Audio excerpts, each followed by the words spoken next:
Madame, monsieur, bonsoir. Bienvenue dans ce journal. À la une de l'actualité ce soir, immersion à l'Université de San Diego aux États-Unis. Le président du Conseil économique, social, environnemental et culturel conduisait une délégation ivoirienne. Il s'agissait de jeter les bases de la mise en œuvre du programme national d'incubation universitaire. L'intégration de l'entrepreneuriat dans le cursus universitaire est la solution qui ressort de ce partage d'expériences. En France, 18e World Policy Conference, plusieurs dirigeants et personnalités de premier plan participent à cette rencontre sur les enjeux de la gouvernance. La ministre d'État, ministre des Affaires étrangères et de la coopération a porté la voix du gouvernement. Nialé Kaba a présenté la politique globale en matière de coopération internationale. Trouver des mécanismes de financement alternatifs afin de garantir la construction, la valorisation et l'entretien régulier. C'est ce qui ressort de la visite du ministre de l'Urbanisme, du Logement et du Cadre de vie à la SONAPIE, la Société nationale de gestion du patrimoine immobilier de l'État. Moussa Sanogo salue les réformes qui renforcent le parc de bâtiments publics et administratifs. Et puis aux États-Unis, Donald Trump évacué du dîner des correspondants de la Maison-Blanche. Des détonations ont été entendues dans le bâtiment où se déroulait l'événement. En présence de plusieurs centaines de personnes, un suspect a été arrêté et placé en détention. Il comparaîtra demain devant la justice. Le président du Conseil économique, social, environnemental et culturel a achevé sa mission de travail aux États-Unis. Eugène Akawele y était avec une délégation du monde universitaire pour une immersion à l'Université de San Diego, les bases d'une coopération lancée pour l'intégration de l'entrepreneuriat dans le cursus universitaire. On fait le point avec Michel Digré. Après une semaine d'immersion dans le système universitaire américain, d'échange et de partage d'expériences, le constat est sans équivoque. L'employabilité des étudiants diplômés passe par la formation d'une nouvelle génération de leaders entrepreneurs. Donner la chance aux jeunes d'exprimer leurs idées et de les accompagner dans ce qu'ils veulent faire. Aux États-Unis, il n'y a pas de limite. On laisse le jeune parler, on laisse l'étudiant s'exprimer et on essaie de l'accompagner pour faire de lui un grand entrepreneur. Nous rencontrons des maires, nous rencontrons des investisseurs pour voir justement comment le cadre institutionnel peut être créé pour favoriser que les idées émergentes des étudiants puissent d'abord se formaliser, rencontrer des investisseurs et puis ce cadre institutionnel leur permet de déboucher vraiment sur l'entrepreneuriat. La présidente de l'Université de San Diego entend s'impliquer personnellement dans la mise en œuvre du programme national d'incubation universitaire. Nous sommes très heureux de votre présence ici à l'Université de San Diego. Je vais donner des instructions pour que le programme soit implémenté rapidement, notamment dans les secteurs de l'agriculture et de l'eau qui nous intéressent beaucoup.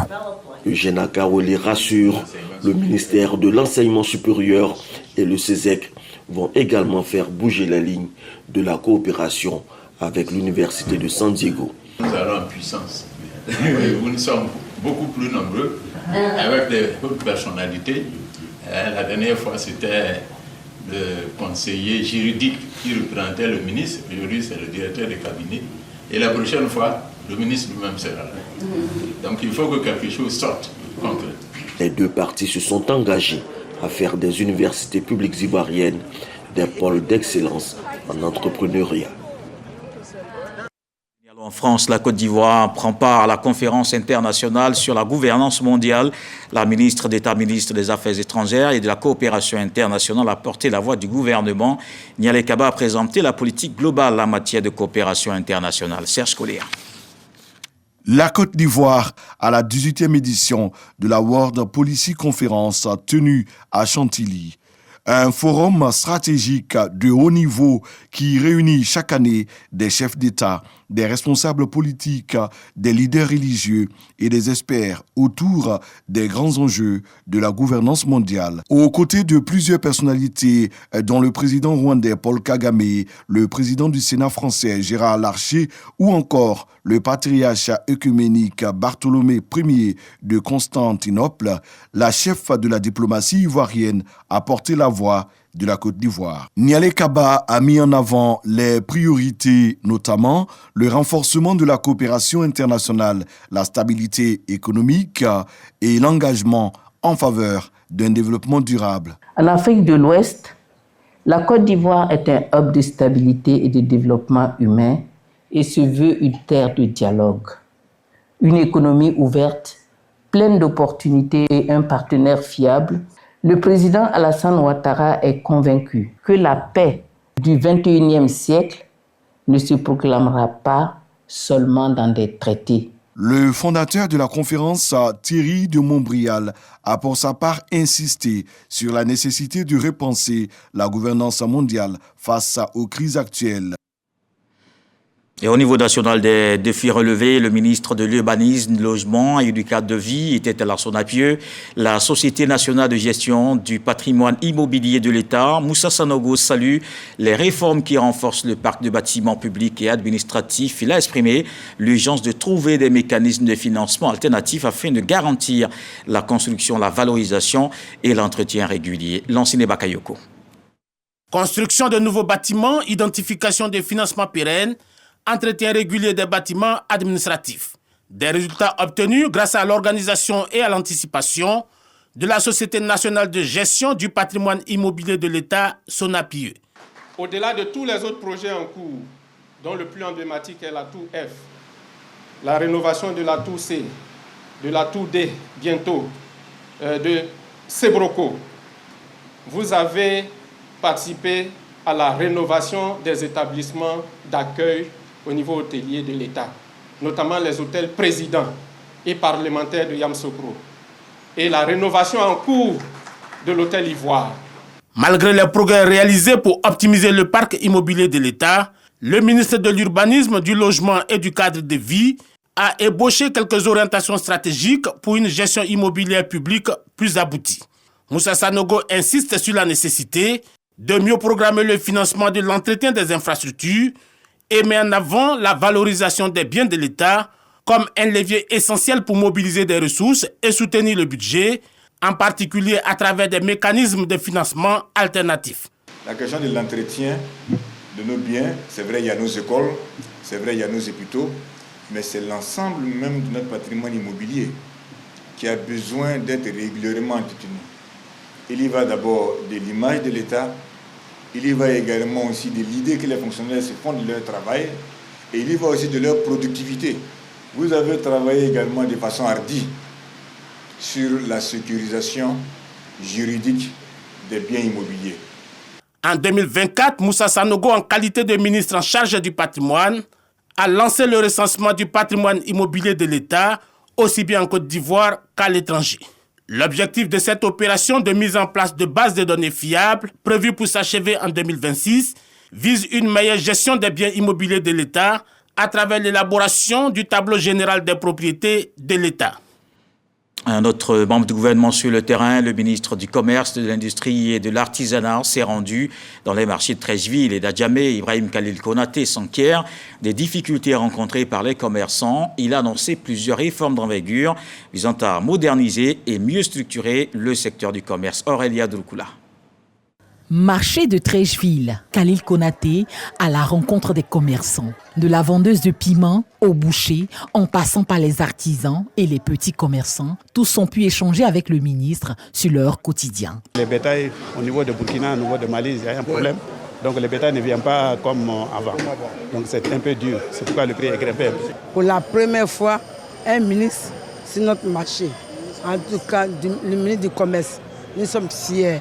Le cap est ensuite mis sur le marché forum d'Adjamé. À Adjamé, la délégation a visité les commerces de proximité ainsi que le marché Fariko Soumaoro de l'habitat. Il pleut là, en tout cas, ça nous mouille. Puis là, ça devient poto-poto. C'est bien qu'il est venu voir marcher. Là, il va arranger pour nous. Après avoir constaté de près les réalités du terrain, le ministre s'est engagé à accélérer la modernisation du secteur. Nous allons présenter au gouvernement une feuille de route en lien avec les états généraux des marchés qui a été fait, avec tous les audits qui ont été faits sur l'ensemble des marchés du territoire ivoirien, pour présenter une nouvelle vision, la vision de modernisation et de gestion, de cogestion, je vais dire, et d'équipement des espaces marchands. C'est extrêmement important avec l'ensemble de mes collaborateurs, nous avons vu des choses, nous avons vu des progrès, nous avons vu des difficultés surtout que nous allons corriger dans la nouvelle approche que nous allons porter pour moderniser le commerce en Côte d'Ivoire. À travers cette journée, l'État réaffirme sa volonté de moderniser et de mieux structurer le secteur du commerce, tant au niveau national qu'international. Le ministre auprès du ministre de l'Éducation nationale, Jean-Louis Moulot, a visité le lycée technique et professionnel des BIMPE. C'est un établissement équipé en matériel de dernière génération, de bonnes conditions de travail et de formation des élèves. On en parle avec Malika Koulibaly. Lycée technique et professionnel des BIMPE dans la commune d'Anyama. Un établissement de formation flambant neuf, le ministre Jean-Louis Moulot effectue une visite d'immersion au cœur de ce joyau. Objectif, toucher aux réalités d'une formation alliant théorie et pratique. Souleymane Traoré, directeur du lycée, promet de donner à ce temple de savoir toutes ses lettres de noblesse. Notre équipe va faire tout ce qu'il est possible de faire pour que ces établissements donnent à l'État de Côte d'Ivoire ce qu'il faut pour le développement social des populations et l'industrialisation de notre pays. L'ambition du gouvernement à travers la réalisation de cet établissement est claire. Offrir aux jeunes des formations de qualité adaptées aux besoins du marché pour une insertion professionnelle réussie. Nous avons noté le niveau satisfaisant des plateaux techniques, des équipements, l'engouement des stagiaires, des apprenants. Et je me réjouis de ce que cela participe à la vision portée par son Excellence Monsieur le Président de la République de bâtir une grande Côte d'Ivoire qui ne pourra se construire sans compétences techniques dans les différentes filières industrielles. Le lycée technique et professionnel des BIMPE, inauguré en fin 2025, est le résultat de la coopération sino-ivoirienne. Cette école forme à ce jour plus de 2000 apprenants, dont 1600 en internat. Elle propose une dizaine de formations industrielles et techniques. Et au niveau du supérieur, la 12e édition des bourses de la SCAD a donné son verdict. 3 projets ont été retenus sur 20 dossiers déposés. La somme totale des bourses est de 14 millions de francs CFA. Le ministre de l'Enseignement supérieur s'est réjoui de l'appui de la SCAD dans la recherche scientifique. Un reportage de Régis Kofi, Hervé Mbois. Madame Yé Désirée Mariette, maître assistant à l'université Félix Houphouët-Boigny de Cocody, présentatrice du projet, en est l'heureuse lauréate. Ils sont connus, ces lauréats de la 12e édition des bourses de la SCAD, l'Académie des sciences, des arts, des cultures d'Afrique et des diasporas africaines. Un soutien pour booster la recherche.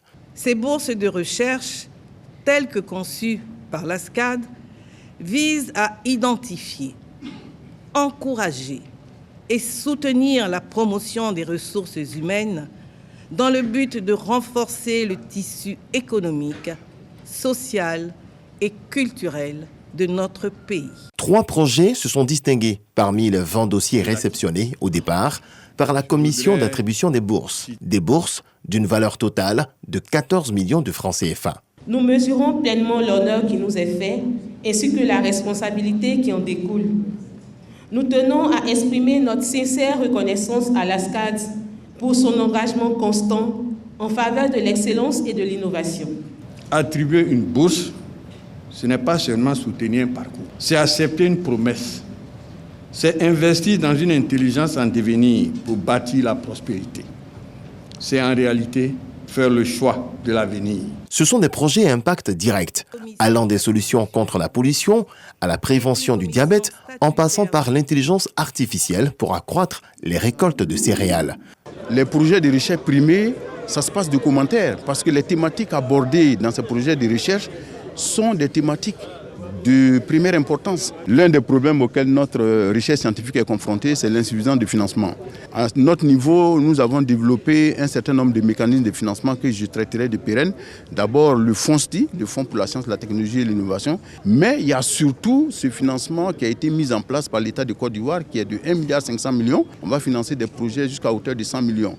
Après la remise des bourses, ces lauréats devront faire le point des premiers résultats de leur recherche aux académiciens dès l'année prochaine. Depuis 2013, Ce sont 31 bourses qui ont été attribuées par la SCAD.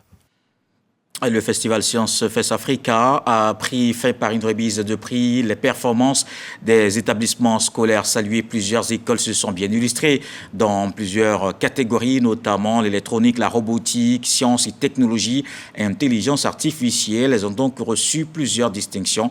À Boussanogo, Michel Mambo. Science Fest Africa, un festival de sciences et de technologie qui a réuni pour sa 2e édition, ici à Abidjan, de jeunes talents, des experts et des passionnés de sciences venus de 27 pays africains.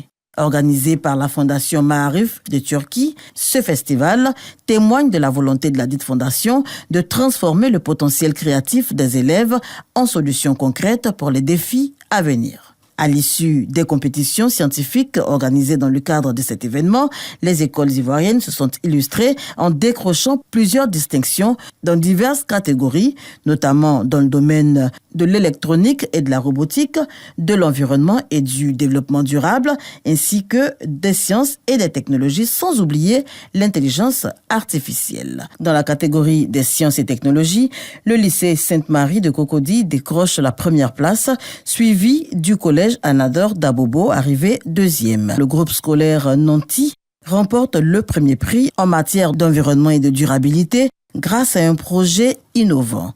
Dans la catégorie électronique et robotique, le collège Saint-Viateur s'offre la 2e place quand les écoles de la Fondation Maarif de Turquie en Côte d'Ivoire sont classées 3e.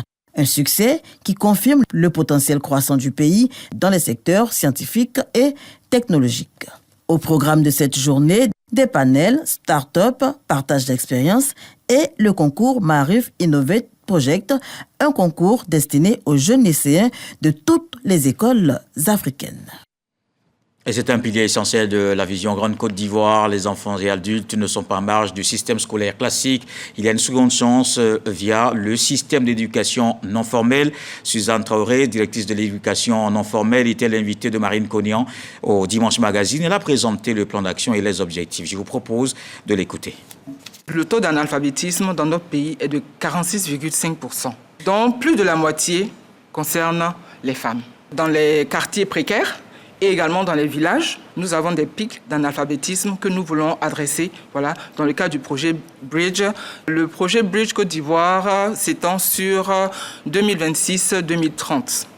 Donc 5 ans d'exercice, à l'issue desquels 150 classes passerelles seront mises en œuvre, soit 4500 apprenants à intégrer dans le système d'éducation formelle. Alors, il faut savoir que les classes passerelles sont un dispositif pour les enfants de 9 à 14 ans qui n'ont pas eu l'opportunité d'aller à l'école ou qui ont décroché trop tôt puissent partir ou repartir à l'école et avoir une chance de poursuivre. Ces 3 niveaux d'enseignement. Nous avons le CPU qui prend en charge le CP1 et le CP2, le CEU qui prend en charge le CE1 et le CE2 et de même le CMU qui prend en charge le CM1 et le CM2.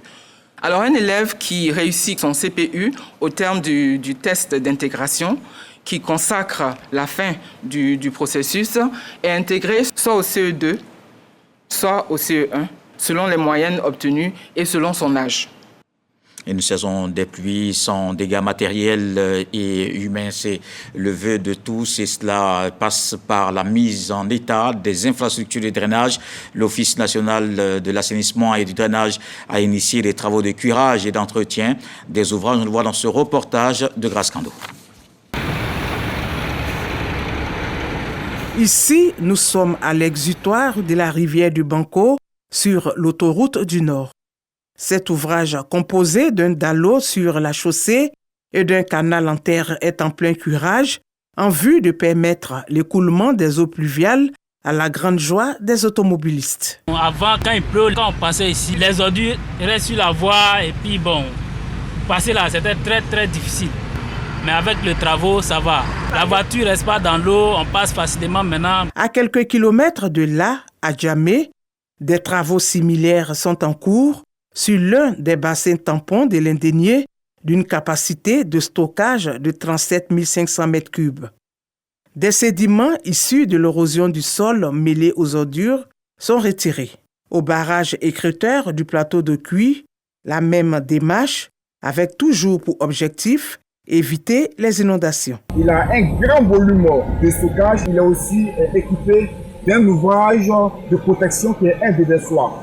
C'est-à-dire lorsqu'on a des pluies exceptionnelles et que l'eau monte à des hauteurs considérables, cet ouvrage qui est le déversoir prend le relais pour pouvoir vraiment aider à l'écoulement des eaux. Ces initiatives de l'ONAD, l'Office national de l'assainissement et du drainage, sont appréciées des populations. Avant, quand il pleut, tu ne peux pas passer sur le pont. L'eau déborde le coin, même le quartier, même tout le monde pleure. Mais depuis, j'ai envoyé les machines, lever les saletés. Quand il pleut, nous tous on enlège, l'eau passe tranquille. Depuis les travaux ont commencé, ça fait au moins 4 à 6 mois de cela. Quand il pleut actuellement, ça va. Rien ne bloque. On arrive à sortir de notre maison tranquillement, pas de soucis, il n'y a pas d'inondation. En tout cas, il n'y a plus de problème de moustiques ni d'odeur. Je remercie l'État pour les travaux. L'entretien de tous ces ouvrages de drainage des eaux pluviales vise à mettre en état tous les dispositifs de prévention des inondations. Chaque année, à partir du début du premier trimestre, les travaux sont engagés et s'intensifient jusqu'à l'approche des pluies, de sorte à pouvoir tenir prêts tous les ouvrages dédiés à faire drainer les eaux pluviales. Et ce que nous faisons est que pendant la pluie, il y a une équipe de veille qui sillonne tous les ouvrages stratégiques et intervient de manière automatique après chaque pluie, de sorte à les rendre fonctionnels pour les prochaines pluies. Plus on jette les déchets dans les ouvrages d'évacuation, il y a des défonctionnements qui apparaissent et qui mettent en mal leur fonctionnement. Donc ils sont vraiment invités à faire preuve de civisme pour que vraiment nous puissions avoir une saison de pluie apaisée. La réalisation d'infrastructures adaptées et l'entretien des ouvrages existants autour de cette vision que l'Office national de l'assainissement et du drainage veut prévenir les inondations et en minimiser les impacts. Et en culture, 10 ans après sa disparition brutale sur scène, Papa Wemba continue de faire vibrer les mémoires. Les organisateurs du FEMUA, le Festival des musiques urbaines d'Anoumambo, lui rendent hommage. Une rue porte le nom de cette icône de la musique africaine. Un hommage en présence de la ministre Mariatou Kone, un reportage de Fako Ouattara, Serge Colère. 10 années se sont écoulées depuis que la voix singulière de Papa Wemba s'est tue. Mais à Anoumambo, son nom reste désormais gravé dans les mémoires pour la postérité. La rue Papa Wemba en est le symbole. Une cérémonie d'hommage présidée par la ministre Mariatou Kone. Elle salue la mémoire du disparu. 10 ans déjà que le temps s'écoule vite, mais l'effet du temps ne saurait effacer le souvenir de Papa Wemba dans nos cœurs et nos mémoires. Une journée marquée par la présence d'autorités de Côte d'Ivoire et de la République démocratique du Congo. Cet hommage donne le ton de l'édition 2026 du FEMUA, le Festival des musiques urbaines d'Anoumambo. Et voilà, en sport football, cela fait exactement 4 ans que Yacine Idriss Diallo, président de la Fédération ivoirienne de football et son comité exécutif dirige le football ivoirien. Une date anniversaire célébrée au siège de la FIFA. Arsène Kouassi. 4 ans après son arrivée à la tête de la Fédération ivoirienne de football, Yacine Idriss Diallo et son comité exécutif se sont retrouvés pour commémorer la date anniversaire de leur mandat. Entre bilan et perspective, le regard est désormais tourné vers la Coupe du Monde 2026 où la Côte d'Ivoire est engagée du 11 juin au 19 juillet prochain du côté des États-Unis, du Canada et du Mexique. Nous tenons à adresser nos hommages les plus respectueux et les plus solennels à son Excellence M. Alassane Ouattara, président de la République de Côte d'Ivoire. Sous son impulsion, notre pays a organisé avec succès la plus belle des Coupes d'Afrique des Nations en 2023, remportée avec éclat en 2024, et notre pays a dans la continuité obtenu sa qualification pour la Coupe du Monde 2026.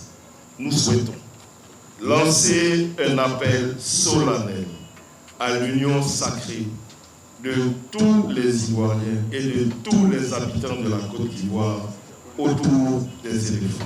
Un message soutenu par le ministre des Sports, Adji Silas Mek, qui réaffirme l'engagement de l'État. Chers membres du comité exécutif, portez à nos garçons, oui, portez-leur le message de confiance et de haute estime de l'ensemble des Ivoiriens et de leur premier capitaine, le président de la République. Dites-leur qu'ils ont le profil, ils ont la performance. Cette cérémonie riche en émotions s'est achevée par la coupure du gâteau, symbole d'un parcours accompli et d'un avenir encore à conquérir. Yabo Bamba, ministre de l'Environnement et de la Transition écologique, était face aux auditeurs de la promotion 60 de l'ENAR. C'était à l'occasion de la conférence inaugurale marquant le lancement officiel des journées de l'ENARC 2026. Ces journées visent à promouvoir les valeurs fondamentales du service public. Ami Traoré, Giltonien. Pour le directeur général de l'École nationale d'administration, ces journées de l'ENAC traduisent l'ambition de former des administrateurs pleinement conscients des réalités du terrain, capables d'anticiper les défis contemporains et d'y apporter des réponses à la fois pertinentes, responsables et innovantes. Il était important que nos élèves qui vont demain arpenter les murs de l'administration, mais également à participer à l'animation, à la décision dans les services administratifs, soient suffisamment imprégnés de ce fléau qui menace la stabilité même de notre pays. Placé sous le thème « Orpaillage illégal en Côte d'Ivoire, enjeux, défis et perspectives pour une transition écologique durable », cette conférence a permis au ministre de mettre en lumière l'ampleur et les enjeux de ce phénomène en Côte d'Ivoire. Les 31 régions de notre pays sont impactées par cette activité. Il y a une matrice environnementale qui est beaucoup plus que les autres. Ce sont les écosystèmes aquatiques, tous nos cours d'eau, notamment les 4 principaux cours d'eau, Cavali, Bandama, Sassandra et puis la Komwe, pour des problèmes naturellement de pollution. Donc c'est tous ces 4 grands cours d'eau et leurs affluents qui sont impactés. Cela a des impacts sur la vie au quotidien de nos parents agriculteurs, éleveurs, et puis cela a des impacts aussi sur la disponibilité en tout cas de l'eau potable dans certaines régions où nous sommes confrontés effectivement à certains défis. Cependant, le gouvernement prend le taureau par les cornes. Nous avons plusieurs brigades de groupements spéciaux au niveau des forces de défense et de sécurité qui font un travail remarquable sur le terrain et qui seront appuyés bientôt par un arsenal juridique, par des moyens importants pour que d'ici quelques mois, d'ici une année tout au plus, cette affaire d'orpaillage ne soit plus qu'un mauvais souvenir pour notre pays. Les journées de l'ENAC seront marquées par des activités culturelles et sportives. Et dans le reste de l'actualité, comme tous les dimanches, on revient sur ce qui a marqué la semaine dans le monde. Un tour d'actualité dans le 7 sur 7 avec Abidja Rassouba.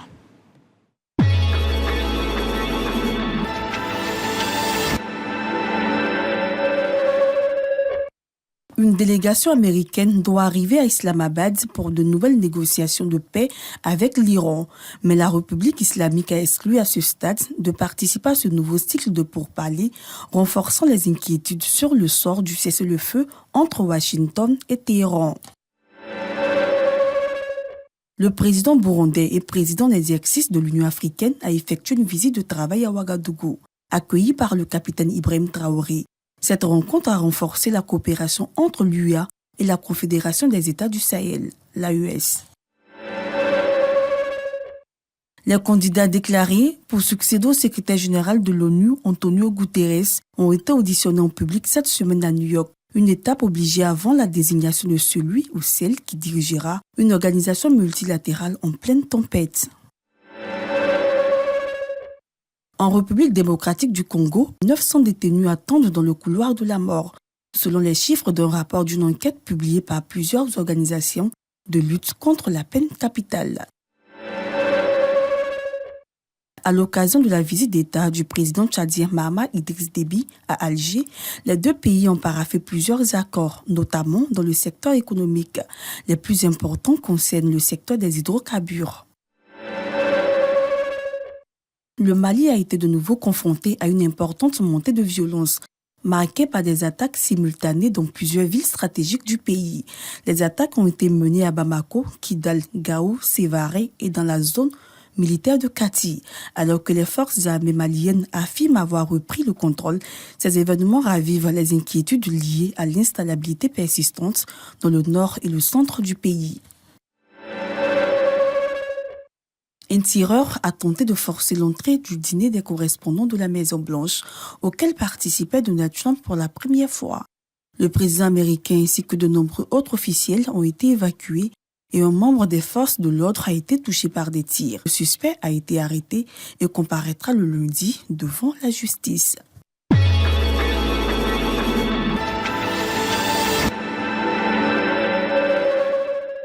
Et pour terminer, d'autres informations sur le Mali où la situation est toujours tendue. L'attaque de Kati fait une victime importante. Le ministre de la Défense, Sadio Kamara, est mort. L'une de ses épouses et 2 enfants ont aussi perdu la vie dans cette attaque revendiquée par le JNIM et les séparatistes Touaregs du Front de libération de l'Azawad. Voilà qui m'interrompt ce journal. Merci de l'avoir suivi. Retour de l'actualité 23h, demain 20h. Retrouvez Marie-Laure Goran. Ce soir, le sage nous apprend que pour un bon repos, il faut labourer plusieurs fois la terre. Je vous souhaite donc une fructueuse semaine.